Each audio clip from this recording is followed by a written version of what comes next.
মহিলা মানুষ নাকি পুঁটি মাছ, পানি থেকে উঠলে পেট পচে যায়। কেন? ও আপনার সন্তানের গর্ভবতী হয়েছে, এই জন্য আপনার মাথা এই যুক্তি ঢুকে গেছে।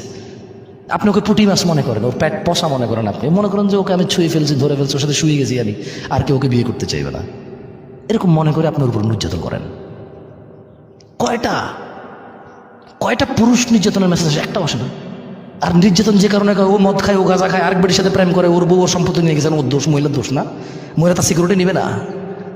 মহিলা তার সিকিউরিটি নিবে না? নষ্টামি করবা তুমি। মোবাইলে ফোন আসলেই টয়লেটের দিকে যাইয়া, বারান্দা যাইয়া, ঘর থেকে নেমে, তোমার বউ বোঝে না, না কাঁচা কলা খায়, তোমার সাথে সারা রাত শোয় একসাথে।